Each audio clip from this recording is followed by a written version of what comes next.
السلام عليكم ورحمة الله وبركاته. الحمد لله رب العالمين والصلاة والسلام على رحمة العالمين وعلى آله وصحبه أجمعين. أما بعد, அளவற்ற அருளாளனும் நிகரில்லா பெருங்குடன் ஆகிய அல்லாஹ்வின் திருப்பெயராலும் செய்கிறேன். வல்ல ரஹ்மானின் வற்றா பெருங்கருணை சாந்தியும் சமாதானமும் நம் அனைவரும் மீது மீண்டும் நிலவட்டுமாக என்று துஆ செய்தவனாக என்னுடைய உரையை ஆரம்பம் செய்கின்றேன். ஜகாத்தினுடைய சட்டங்கள் என்ற தலைப்பில் சில செய்திகளை நாம் தொடர்ச்சியாக பார்த்து வருகின்றோம். அந்த அடிப்படையில் ஜகாத் கட்டாய கடமை என்பதை பார்த்தோம்.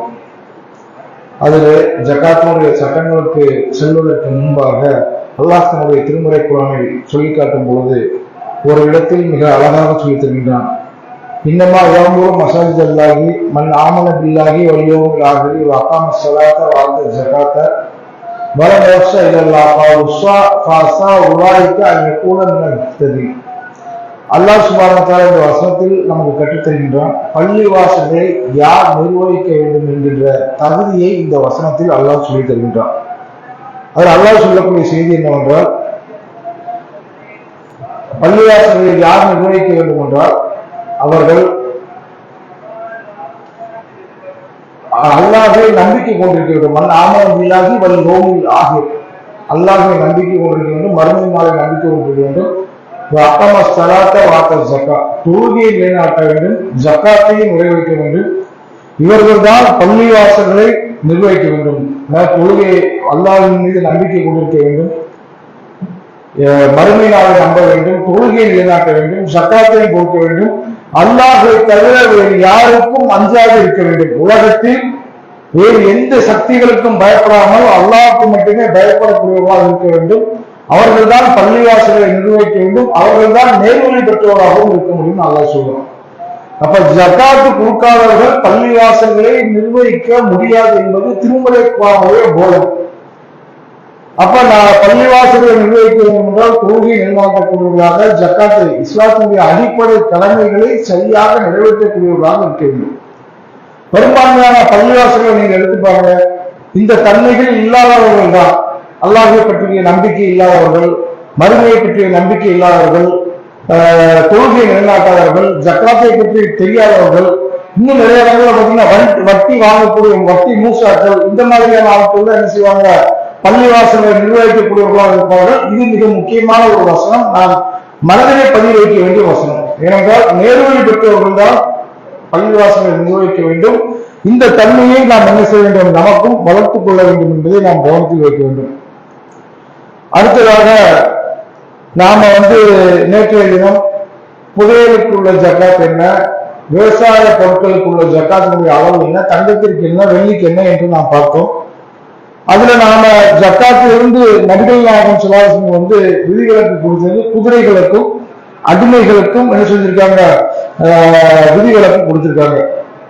இப்ப பொதுவாக ஜகாத்தை பற்றி முஸ்லிம் சமூகத்தில் மார்க்க அறிஞர்கள் எப்படிப்பட்ட ஒரு செய்தியை சொல்கின்றார்கள் என்றால், ஒரு முஸ்லிம்க்கு ஒரு 10 லட்சம் ரூபாய் இருக்குங்க, அதற்கு அவர் 2% ஜகாத்து கொடுத்துட்டாரு. மிச்சம் உள்ள தொகை அப்படியே அவர் கையில இருக்கு, அது வளர்ச்சியே அடையல, அவருக்கு அந்த தொகை அப்படியே கையில இருந்தால் மிச்சம் இருக்கக்கூடிய அந்த 10 லட்சம் ரூபாய் ஜகாத்து கொடுத்தது போக மிச்சம் இருக்கக்கூடிய ரூபாய் இருக்கா இல்லையா, அதற்கும் ஜகாத்து கொடுக்க வேண்டும் என்பது முஸ்லிம்ல இருக்கக்கூடிய பெரும்பான்மையான மார்க்க அறிஞர்களுடைய கருத்தாக இருப்பதை நான் பார்க்கின்றோம். இப்படித்தானே எல்லாரும் சொல்லிக்கிட்டு இருக்காங்க. ஒருத்தர் எவ்வளவுக்கு ஏற்கனவே போன வருஷம் ஜகாத்து கொடுக்கப்பட்ட ஒரு பொருளாக இருந்தால் அதற்கும் மீண்டும் என்ன செய்யணும், ஜகாத்து கொடுக்க வேண்டும் என்பது பெரும்பான்மையான அறிஞர்களுடைய கருத்தாக இருக்கின்றது. ஆனால் நாம் என்ன செய்கின்றோம் என்றால், இந்த கருத்தில் நாம் முரண்படுகின்றோம். இதற்கு மாற்றமான கருத்தை குர்ஆன் ஹதீஸின் அடிப்படையில் நாம் சொல்கின்றோம். நாம் சொல்லக்கூடிய கருத்து என்னவென்றால், ஒரு மனிதர் அதே 10 லட்சம் ரூபாய் இன்று அவர் வருமானம் கிடைத்து அதற்கு 2% ஜகாத்து கொடுத்து விடுவார்கள். மிச்சம் இருக்கக்கூடிய பொருளாதாரம் இருக்கா இல்லையா, அது அப்படியே கையில் இருக்கு. அடுத்த வருடம் வரும்பொழுது அதற்கு ஜகாத்து கொடுக்க வேண்டிய தேவை கிடையாது. அதற்கு மேலதிகமாக அவர் 50,000 ரூபாய் சம்பாதிச்சிருக்காரு அல்லது 1 லட்சம் ரூபாய் சம்பாதிச்சிருக்காரு, அதற்குத்தான் நாம் ஜகாத்து கொடுக்க வேண்டும் என்று நாம் சொல்கின்றோம். அடிப்படையை நன்றாக புரிந்து கொள்ள வேண்டும். அதாவது நாம சம்பாதிச்ச பொருளாதாரத்துல இன்னைக்கு நம்ம கையெழுத்தக்கூடிய பொருளுக்கு ஜக்காத்து 2% கணக்கு பார்த்து கொடுத்து விடுவோமையானால் அந்த பொருளுக்கு மீண்டும் அடுத்த வருடம் ஜக்காத்து கொடுக்க வேண்டிய தேவை கிடையாது. அது இல்லாம நமக்கு எக்ஸ்ட்ராவாக வந்திருக்கக்கூடிய வருமானம் இருக்குமா இல்லையா, அதற்கு நாம் ஜக்காத்து கொடுக்க வேண்டும் என்பது நாம் சொல்லக்கூடிய செய்தியாக இருக்கின்றது. இந்த முடிவுக்கு நாம் வருவதற்கு அடிப்படை காரணம் என்னவென்றால், ஜக்காத்து கொடுப்பது கடமை, எப்ப கொடுக்கணும், எந்த அளவிற்கு இருந்தால் கொடுக்கணும் என்பதற்கு நம்ம ஆதாரங்களை பார்த்தோம். அதே மாதிரி எவ்வளவு பொருளாதாரம் வந்தால், தங்கமாக இருந்தால் இவ்வளவு இருக்க வேண்டும், வெள்ளியாக இருந்தால் இந்த அளவுக்கு கீழே இருந்தால் கொடுக்க வேண்டாம் என்பதற்கும் அளவு நமக்கு என்ன செய்து எவ்வளவு இருக்கு ஆதாரம் இருக்கின்றது. யார் யாருக்கு கொடுக்கணும் என்ன செய்து ஆதாரம் இருக்கின்றது. ஆனால் ஒரு பொருளுக்கு நாம் ஜக்காத்து கொடுத்து விட்டால் மீண்டும் மீண்டும் அந்த பொருளுக்கு திரும்ப திரும்ப கொடுக்கணும் என்பதற்கு எந்த நிலையிலும் ஆதாரம் இல்லவே இல்லை. ஹதீஸில் நம்ம தேடி பார்க்கும் பொழுது கொடுத்த பொருளுக்கு மீண்டும் கொடுக்கிறதுக்கு எந்த ஆதாரத்தையும் யாரும் பார்க்க இயலவில்லை. இதை நாம புரிந்து கொள்ள வேண்டும் என்றால் ஜக்காத்து கொடுக்கணும் அப்படின்னா நம்ம எப்படி புரியும்? பொதுவாக நாம ஒரு ஆளுக்கு சொல்லணும், அந்த முகம்மதிற்கு 1000 ரூபாய் கொடுங்கன்னா நம்ம உள்ள ஒரு ஆளுக்கு என்ன செய்வாரு, ஸ்பீடா எடுத்துட்டு போய் 1000 ரூபாய் எடுத்து கொடுத்துட்டு வருவாரு. இதை நாம எப்படி புரிய மாட்டோம்? நம்ம சொல்லுவோம், அந்த முகம்மது ஆளுக்கு 1000 ரூபாய் கொடுங்கன்னா உடனே இருந்துச்சு யாராவது கேட்பா, ஒவ்வொரு வருஷமும் கொடுக்கணுமா, ஒவ்வொரு மாசமும் கொடுக்கணுமா, ஒவ்வொரு வாரமும் கொடுக்கணுமா? யாரும் அப்படி கேட்க மாட்டாங்க. ஏன்னா இயல்பாகவே ஒருக்கா கொடுங்கன்னா அதை ஒரு கொடுங்கன்னு சொன்னாலே ஒரு முறை கொடுக்கணும் புரிஞ்சுக்குவோம். இதுதான் நடைமுறை யதார்த்தமான மனிதனுடைய மொழி அமைப்பு அப்படித்தான் இருக்கின்றது.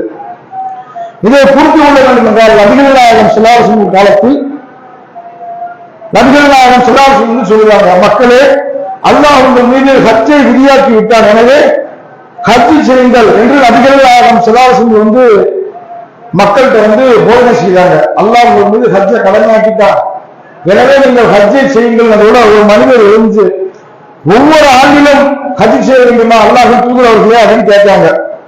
ரசூலுல்லாஹ் என்ன செய்யல, எந்த பதிலுமே சொல்லல, அமைதியாக இருந்தார்கள். அவர் திரும்பவும் கேட்டார் 3 முறை அப்படியே என்ன செய்கின்றார், ஒவ்வொரு ஆண்டிலுமா என்று கேட்கின்றார். அப்ப ரசூலுல்லாஹ் சொல்லுவாங்க, நான் ஆமா அப்படின்னு சொல்லிட்டேன், உங்கள் மீது அது கடமையாகிவிடும். ஒவ்வொரு ஆண்டும் நீங்கள் செய்வது என்ன செய்ய வேண்டும், உங்கள் மீது கடமையாகிவிடும். அதன் பிறகு உங்களால் என்ன செய்ய முடியாது, ஒவ்வொரு ஆண்டும் கட்சி கடமையானா உங்களால் அது செய்ய முடியாமல் நிறைவேற்ற இயலாமல் ஆகிவிடும். ஆனால் ரசூலுல்லாஹ் சொல்லுவாங்க, நான் எதை உங்களுக்கு கூடுதலாக சொல்லாமல் உங்கள் முடிவுக்கு விட்டுவிட்டேனோ அதை பற்றி எதுவும் கேட்காமல் நீங்களும் விட்டுவிடுங்கள். உங்களுக்கு முன் வாழ்ந்தவர்கள் அறிந்ததெல்லாம் அவர்கள் தங்கள் இணை தூதரிடம் அதிகமாக கேள்வி கேட்டதாலும் அவர்களுக்குள்ளே கருத்து வேறுபாடு கொண்டதாலும் தான் அவர்கள் என்ன செய்தார்கள், முன் சென்ற சமூகத்தினர் அறிந்தார்கள். ஒன்றை நான் உங்களுக்கு செய்யுமாறு கட்டளையிட்டால் அதை உங்களால் இயன்ற அளவிற்கு நிறைவேற்றுங்கள். நான் உங்களுக்கு ஒன்றை செய்ய வேண்டாம் என்று தடுத்தால் அதை நீங்கள் முற்றிலும் என்ன செய்யுங்கள், அதிலிருந்து விலகிக் கொள்ளுங்கள். நபிகள் நாயகம் ஸல்லல்லாஹு அலைஹி வஸல்லம் சொல்லக்கூடிய செய்தியை சஹீஹ் முஸ்லிமில் நாம் பார்க்கின்றோம். நம்ம பாருங்க, ரசூலுல்லாஹ் மக்களுக்கு என்ன சொல்றாங்க, மக்களே ஹஜ் செய்யுங்கள், அல்லாஹ் உங்கள் மீது கடமையாக்கி இருக்கிறார்களோட ஒரு ஆள் என்ன செய்கின்றார், அதிக பிரசித்தரமாக ஒவ்வொரு ஆண்டிலுமான்னு கேட்டாங்க. ரசூலுல்லாஹ் என்ன செய்றாங்க, அதற்கு பதிலை சொல்லல. 2 முறை 3 முறை கேட்கும்போது பதில் சொல்லாமல் ரசூலுல்லாஹ் என்ன செய்றாங்க, கோபம் படுகின்றார்கள். நான் உங்கள்கிட்ட ஒன்று சொல்லாமல் இருக்கும்போது அதிக பிரசித்தரமாக நீங்கள் ஏன் கேள்வி கேட்கின்றீர்கள்? நான் உங்களுக்கு இதை செய்யுங்கள் கட்டளையிட்டா திரும்ப ஒவ்வொரு ஆண்டும் நீங்கள் செய்வது வரக்கூடிய இந்த சமூகத்திற்கு எவ்வளவு சிரமமாக ஆகிவிடும் அப்படின்ட்டு ரசூலுல்லாஹ் என்ன செய்றாங்க, அதை கண்டிக்கின்றார்கள்.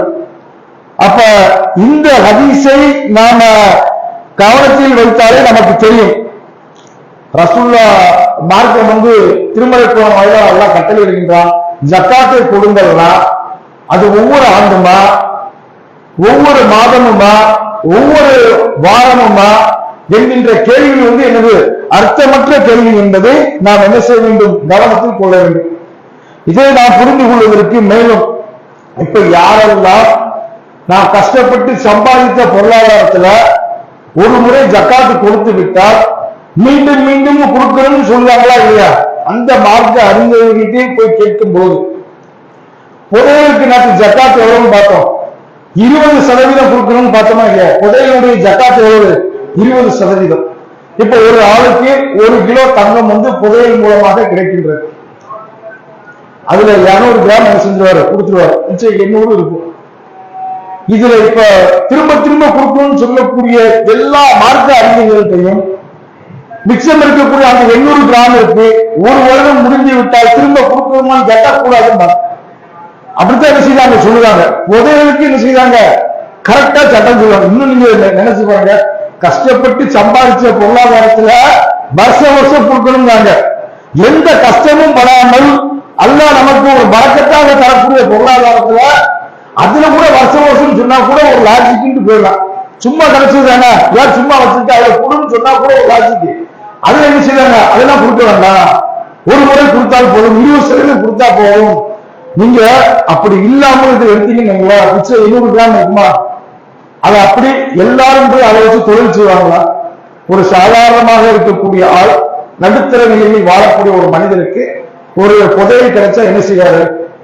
நமக்கு தொழில் எதுவும் செய்ய தெரியாது, நமக்கு அல்லாஹ் இதை ஒரு தந்திருக்கான், இதை நம்ம பாதுகாப்போம், இதை நாம எதுவும் தொழில் செய்தோம்னு போய் நம்ம இருக்கவே விட்டுறக்கூடாதுன்னு வருங்கால சந்ததிக்காக அதை பாதுகாப்பாக வைப்பார்கள். 800 கிராம் இருக்கா, ஒரு வருஷம் கொடுத்துட்டா திரும்ப அதை என்னது 20% கொடுத்துட்டா என்ன இருக்கும்? திரும்ப ஒரு வருஷம் கழிச்சு 20% கொடுத்தா என்ன இருக்கும்? அப்படியே ஒரு 7-8 வருஷத்துக்கு என்ன ஆகும்? 85 கிராம் வந்து அது நிற்கும். அந்த புதையல் எவ்வளவு கிடைச்சாலும் பிரயோஜனம் இருக்குமா? அப்ப இதுல என்ன செய்வாங்க? இதை உணர்ந்த மார்க்க அறிஞர்கள் புதையல்ல வந்து என்ன செய்வாங்க? திரும்ப திரும்ப கொடுக்கணும்னு உலகத்துல யாருமே சொல்லல. அதே மாதிரி விவசாய பொருட்கள் இருக்கா இல்லையா?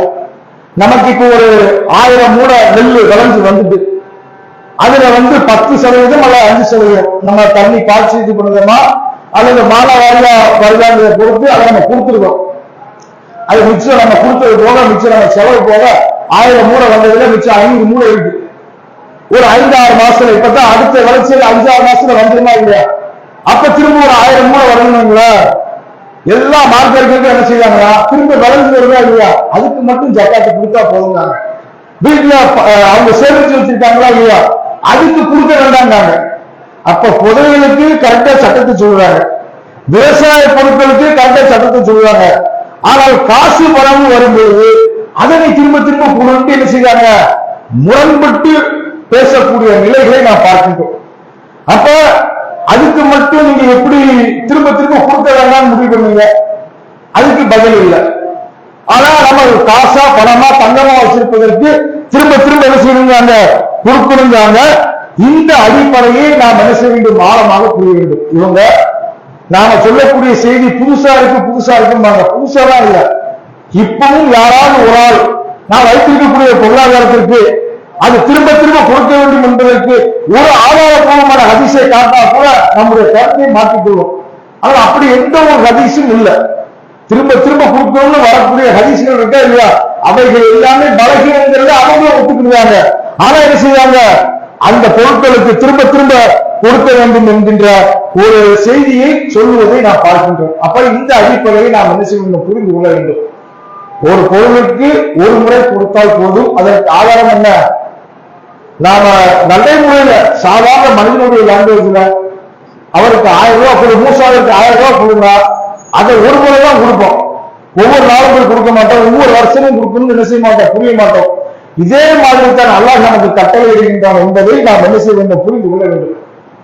சரி, இந்த அடிப்படையை நாம ஒரு முறை கொடுத்த பொருளுக்கு மீண்டும் மீண்டும் திரும்ப திரும்ப கொடுக்க வேண்டாம் அடிப்படையை நாம மனசுல ஆழமாக பதிய வைக்க வேண்டும். இது சம்பந்தமாக யாராவது சொன்னால் அதற்கு எந்த ஆதாரபூர்வமான அதிசயமும் கிடையாது. அவங்க இல்லைன்னு திரும்ப இப்படித்தான் செய்யணும்னு கேட்டா நாம அவங்களுக்கு எதிர் கேள்வி எப்படி கேட்கணும்? புதையலுடைய சட்டம் என்ன, அதே மாதிரி விவசாய பொருட்களுக்குரிய சட்டம் என்னங்கிற கேள்வியை நாம் எதிர்த்து கேட்டாலே அவங்கள்ட்ட பதில் இல்லாத ஒரு நிலை ஏற்படும் என்பதை நாம் என்ன செய்ய வேண்டும்? கவனத்தில் கொள்ள வேண்டும். அடுத்ததாக நாம் வைத்திருக்கக்கூடிய பொருளாதாரம் இருக்கா இல்லையா? இன்றைய காலகட்டத்தில் நாம தங்கமா வச்சிருப்போம், இடமா வச்சிருப்போம், வீடா வச்சிருப்போம், பேங்க் பேலன்ஸா இருக்கும். இப்படி பல நிலைகளை நாம் என்ன செஞ்சிருப்போம்? பொருளாதாரம் இருக்கும். இன்றைய காலகட்டத்தில் நாம் என்ன செய்கின்றோம் என்றால் தங்கத்தினுடைய மதிப்பை அடிப்படையாக கொண்டுதான் நாம் ஜக்காத்து கொடுக்கணும். ஏற்கனவே வெள்ளிக்கு ஒரு மதிப்பு நாம சொல்லிருக்கோம். நமக்கு வெள்ளி இருந்தால் 595 கிராம் வரை இருந்தால் ஜக்காத்து கிடையாது, 595 தாண்டினா ஜக்காத்து கொடுக்கணும். அப்ப இந்த வெள்ளிக்கும் தங்கத்திற்கும் உள்ள விலை வித்தியாசத்தை இன்னைக்கு நாம புரியணும்.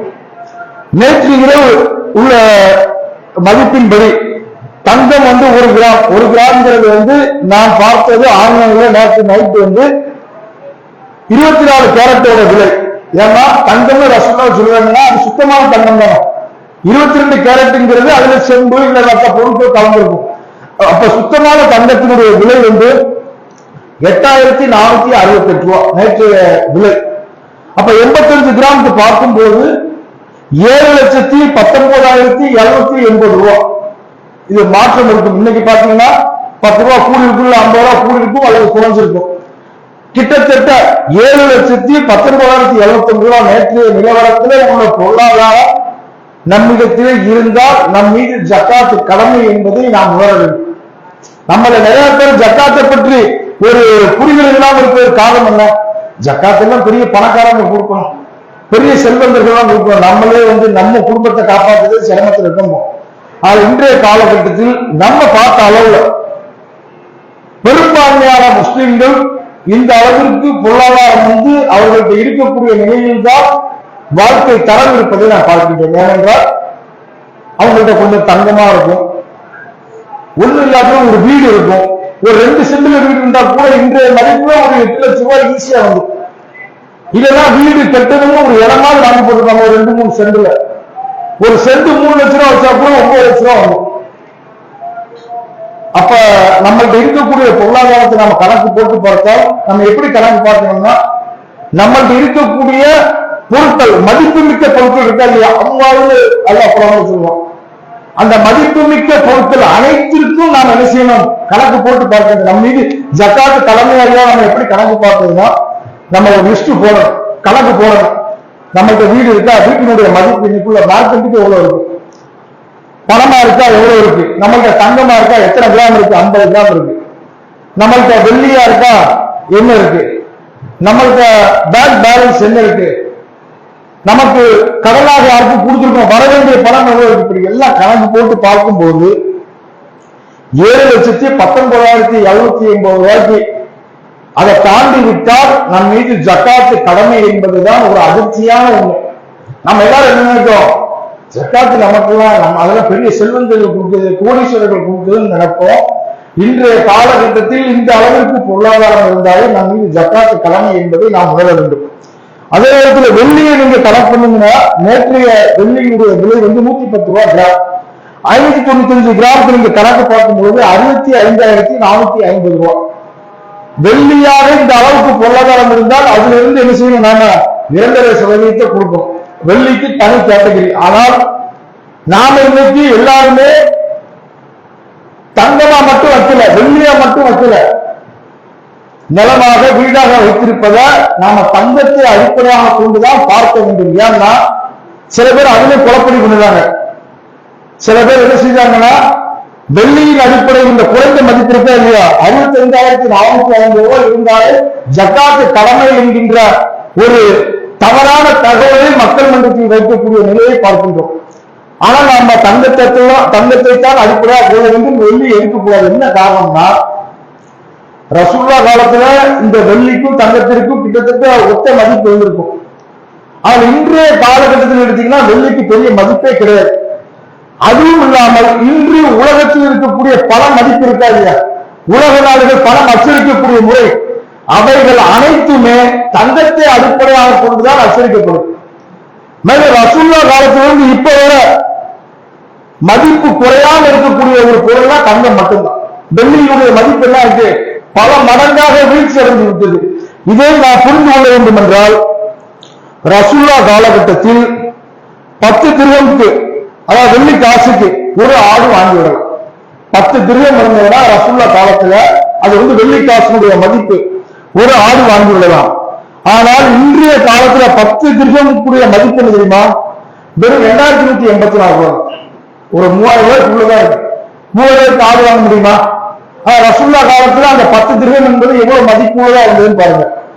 ஆனா தங்கத்தோட மதிப்பை பாத்தீங்கன்னா அது என்ன இருக்கு, அப்படியே இருக்கு. அதுல ஏற்ற இறக்கமே இல்லாமல் அப்படியே இருப்பதை நாம் என்ன செய்கின்றோம், பார்க்கின்றோம். அதனால நாம நம்முடைய பொருளாதாரத்திற்கு காசு பணமாக இருப்பதற்கு அடிப்படையாக இருக்கக்கூடிய கணக்கு எதுவாக இருக்க வேண்டும், தங்கத்தின் அடிப்படையில் தான் இருக்க வேண்டும். வெள்ளி, நமக்கு வெள்ளியா 100 கிராம் இருக்குன்னு 100 கிராம் இருந்தா கடமை கிடையாது. 600 கிராம் நமக்கு வெள்ளி இருக்குன்னு அதுல 2% கொடுக்கணும். அதற்கு மட்டும்தான் வெள்ளி பயன்படும்.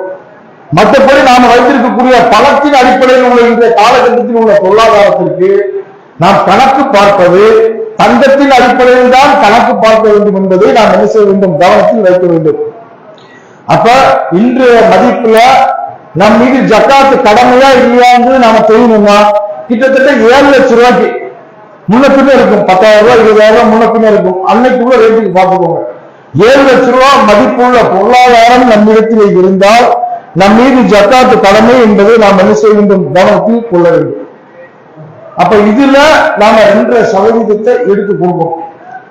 இப்ப நாம இதுவரை ஜக்காத்தை கொடுக்காம இருக்கோம். அல்லாஹ்வுடைய அருளால் இந்த அமர்வுல இந்த ஜக்காத்துடைய சட்டங்களை கேட்டதற்கு பிறகு அல்லாஹ் நமக்கு இப்படிப்பட்ட ஒரு சூழ்நிலை தரவங்க. அப்ப நம்ம ஜக்காத்தை எப்படி கணக்கிடுவது, நம்மகிட்ட இருக்கக்கூடிய பொருளாதாரத்தை, வீட்டில் இருக்கக்கூடிய பொருட்கள், மதிப்பு மிக்க பொருட்கள் இருக்கா இல்லையா, எதையெல்லாம் கொடுத்தால் காசாக நமக்கு கிடைக்குமோ அப்படிப்பட்ட பொருட்களை எல்லாம் பட்டியல் போட்டு அதனுடைய மொத்த மதிப்பை நாம் கணக்கு கூட்டி பார்க்கணும். அதனுடைய மொத்த மதிப்பு இந்த 7 லட்சம் ரூபாயை தாண்டி இருந்தால் நம் மீது ஜக்காத்து கடமை. நாம் அதை என்ன செய்யணும், 2.5% எடுத்து அந்த மார்க்க அடிப்படையில் உள்ள பணிகளுக்காக நாம் என்ன செய்யணும், கொடுக்கணும். ஜக்காத்தை எடுத்து நாம் என்ன செய்யக்கூடாது, நாம நம்ம இஷ்டத்திற்கு நம்ம சொந்த பணத்திற்கு கொடுப்போம், சிரமப்படக்கூடிய கொடுப்போம். திருமுறை குர்ஆன் சொல்லக்கூடிய அந்த 8 சாதாரத்துக்கு தான் போய் சேர வேண்டும். அதுவும் மார்க்கம் என்ன சொல்கின்றது, அதை கூட்டாக செய்ய வேண்டும் என்று சொல்லக்கூடிய ஒரு பணி. ஜக்காத் என்பது நாம கூட்டாக சேர்ந்து வசூல் செய்து கொடுக்கக்கூடிய ஒரு வழக்கமாக மார்க்கம் சொல்லுது. நமக்கு இப்ப கூட்டாக செய்யக்கூடிய வாய்ப்புகள் இருக்கு. மார்க்க அடிப்படையில் இது வசூல் செய்து ஏன் மார்க்கம் கூட்டா கொடுக்கணும்னு சொல்லுதுன்னா, இப்போ ஒரு இஸ்லாமிய அரசாங்கம் இருக்குன்னு அது இப்ப முதலாளிப்பட்டினா முதலாளிப்பட்டியில் இருக்கக்கூடிய மொத்த ஜக்காத்தையும் வசூல் செஞ்சிடும். இஸ்லாமிய அரசாங்கம் கணக்கு பார்த்து யார் யார் தேவை உள்ளவர்களோ அவர்களுக்கு பார்த்து கொடுக்கும். இதை நாமளா கொடுத்தோம்னா என்ன செய்யணும்னா, நம்ம சொந்தக்காரங்களுக்கு யாருக்கா கொடுப்போம், பக்கத்தில் உள்ளவங்க கொடுப்போம். ஒரே ஆளுக்கு அந்த செல்வம் அதிகப்படியாக போய் சேர்ந்து விடும். சில பேர் என்ன செய்யாது, ஒண்ணுமே கிடைக்காது. இந்த ஜக்காத்தின் மூலமாக நாம கூட்டாக கொடுப்பதன் மூலமாக ஒருவருடைய பொருளாதாரத்தை, வாழ்க்கை தரத்தை உயர்த்தக்கூடிய விதத்தில் அந்த நிலை மாற வேண்டும். ஒருத்தருக்கு எந்த தொழிலும் இல்லாமல் இருக்கும், அதனால சிதகார்த்தமாக இருப்பார், அவர் உழைப்பதற்கு தயாராக இருப்பார், ஆனால் அவருக்கு தொழில் செய்வதற்கு எந்த ஒரு வாய்ப்பும் இருக்காது. அவருக்கு ஒரு டூவீலரை வாங்கி கொடுத்து போய் வியாபாரம் பண்ணுங்கன்னு சொல்லலாம், ஒரு ஆட்டோ வாங்கி கொடுத்து ஓட்டுங்கன்னு சொல்லலாம், அது மூலமாக வருமானத்தை பெருக்கிக் கொள்ளுங்கன்னு சொல்லலாம். வயதான அம்மாவா இருப்பாங்க, அவங்களுக்கு ஒரு பிளேண்ட் வாங்கி கொடுத்து, ஒரு கேஸ் ஸ்டவ் வாங்கி கொடுத்து, சின்ன அளவுல பொருட்களை உற்பத்தி செய்து ஏதாவது வீட்டுல இட்லி தோசை இந்த மாதிரி நீங்க தயார் செய்து விற்பனை செய்யுங்க.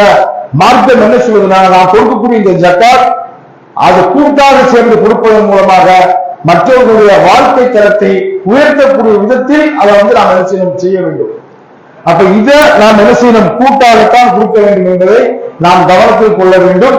இந்த அடிப்படையில் நாம் அந்த ஜக்காத்தை என்ன செய்யணும், கணக்கு பார்த்து நாம கொடுக்க வேண்டிய மார்க்க அடிப்படையில் உள்ள அம்சம் என்பதை கவனத்தில் கொள்ள வேண்டும். இப்ப நமக்கு தெரிஞ்சதுக்கு அப்புறம் நாம இந்த ரமலான் மாதத்திலேயே அல்லாஹ்வுடைய அருளால் நாம கணக்கு பார்த்து அந்த பொருளாதாரத்தை கொடுத்து முடிச்சுட்டோம் வைங்க.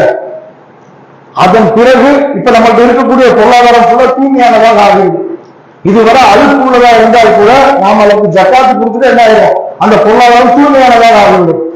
நாம அதன் பிறகு நமக்கு சிலருக்கு ஒரு மாதத்துக்கு கொடுத்தா சம்பளம் வரும், சிலருக்கு ஒரு வாரத்துக்கு கொடுத்தா சம்பளம் வரும், சிலருக்கு ஒரு 3 மாசம் 6 மாசத்துக்கு கொடுத்தா வரும். எப்பொழுதெல்லாம் நமக்கு பொருளாதாரம் நம்ம அடைகின்றதோ, நமக்கு இந்த இதெல்லாம் புரிந்து முடிச்சதுக்கு அப்புறம் ஒரு 10,000 முதல்ல வருமானமா வருவீங்க, அதுல 2% எடுத்து கொடுக்கணும். அதுக்கு அடுத்த மாசம் ஒரு 15,000 வருவீங்க, அதுல 2% எடுத்து கொடுக்கணும். இது நம் மீது தொடர்ச்சியாக நமக்கு வரக்கூடிய பொருளாதாரத்தில் 2% தொடர்ச்சியாக நாம் எடுத்து கொடுத்து விடுவோமேயானால் நம்முடைய பொருளாதாரம் எல்லாம் தூய்மையானதாகவே இருக்கும். அப்ப கேட்கலாம், அப்ப இது நான் ஜக்காத்திலிருந்து எப்ப விலக்கு போடுவோம்னா, நமக்கு இருக்கக்கூடிய கையிருப்புலாம் கரைஞ்சு அந்த 85 கிராம் தங்கத்துக்கு கீழே நம்ம இன்றைய கணக்குப்படி 7 லட்சம் ரூபாய் மதிப்புக்கு கீழே பொருளாதாரம் நம்மள்கிட்ட போயிட்டு நம்ம ஜக்காத்து கொடுக்கலாம். அது இல்லாத வரை நாம் என்ன செய்யணும்? கணக்கு பார்த்து கொடுக்க வேண்டிய கட்டாய கடமை என்பதை நாம் கவனத்தில் வைக்க வேண்டும். இதுவரை நம்முடைய வாழ்க்கையில் எப்படி இருந்தோம், இதற்கு அப்புறம் நாம நம்முடைய வீடுகளில் ஜக்காத்தை கணக்கு பார்த்து கொடுப்பதற்கும் ஒரு நோக்கியால் எழுதிருக்கு. மற்ற விஷயங்களை நம்ம எவ்வளவு அக்கறையாக செய்கின்றோம். நாம ஜக்காத்தை கணக்கு பார்த்து கொடுக்கணுங்கிற ஒரு சிந்தனை நம்மள்கிட்ட வந்தாதான் நாம் என்ன செய்வோம்? இத கரெக்டாக சரியாக கொடுக்கக்கூடிய மனநிலைக்கு நாம் மாறுவோம். அப்ப நம்ம இப்ப இதுவரைக்கும் உள்ளத நம்ம கணக்கு போட்டு வைத்தோம். உதாரணத்துக்கு நம்ம மீது ஜக்காத் வந்து ஒரு 25,000 ரூபாய் கடமை இல்லை. நம்ம அதை இயன்ற அளவுக்கு நமக்கு அந்த சட்டம் தெரிஞ்சதுனால அதை கொடுத்து அதை முடிக்கக்கூடிய வேலையை பார்க்கணும். அதன் பிறகு என்ன ஆகும்? பொருளாதாரத்துல தூய்மையானதாக ஆகும். அதன் பிறகு நமக்கு ஒரு மாசம் சம்பளம் 10,000 ரூபாய் வருதுன்னா அது 2% கொடுத்தா போதும். அதன் பிறகு 2 மாசம் கழிச்சு நமக்கு 1 லட்சம் ரூபாய் வருமானம் வருதுன்னா அது 2% கொடுத்தா போதும். இதுதான் மார்க்கத்தினுடைய சட்டம் என்பதை நாம் புரிந்து கொள்ள வேண்டும். இந்த அடிப்படையில் நம்முடைய ஜக்காத்தை கொடுக்கக்கூடிய மக்களாக நாம் மாற வேண்டும். அதனால நாம் என்ன புரிய வேண்டும்? நாம ஒரு முறை கொடுத்த பொருளுக்கு மீண்டும் மீண்டும் பொருளாதாரத்தை கொடுக்க வேண்டிய தேவை கிடையாது. அதற்கு மார்க்க அடிப்படையில் உள்ள காரணங்களை நாம் பார்த்து விட்டோம். இந்த அடிப்படையில் நாம் ஜக்காத்தை கொடுத்தால் மார்க்கத்தினுடைய அந்த அம்சங்களை பேணியவர்களாக நாம் ஆகும். இதுல நமக்கு பல்வேறு விதமான கேள்விகள் வரும். அந்த கேள்விகளுக்கெல்லாம் இன்ஷா அல்லாஹ் நாளைய தினம் அந்த கேள்விகளை எல்லாம் தொகுத்து வச்சிருக்கோம். அதற்கு அனைத்திற்குமே உங்களுக்கு இருக்கக்கூடிய சந்தேகங்கள் அனைத்திற்குமே நிவர்த்தி செய்யக்கூடிய விதத்தில் நாளைய தினம் அதற்குரிய முழுமையான பதில்களை பார்ப்போம். இன்றைய தினம் நான் பார்த்த செய்தியிலிருந்து புரிந்து கொள்ள வேண்டியது, நேற்றைய தினம் நான் பார்த்த அந்த 2.5% ஜக்காத்தை நாம் எப்படி கணக்கீடு செய்வது, அதை எப்படி கொடுப்பது, பொருள்முறை கொடுத்த பொருளுக்கு மீண்டும் கொடுக்க தேவையில்லை என்கின்ற அம்சங்களை நாம் புரிந்து கொள்ள வேண்டும். இந்த அடிப்படையில் நம்முடைய வாழ்க்கை அமைத்துக் கொள்ள வேண்டும். வல்ல ரஹ்மான் நம் அனைவரையும் நாம் எதை கேட்டோமோ அதன் அடிப்படையில் செயல்படக்கூடிய நன்மக்களாக நம் அனைவரையும் ஆக்கி அருள்வானாக. அடுத்து இன்றைய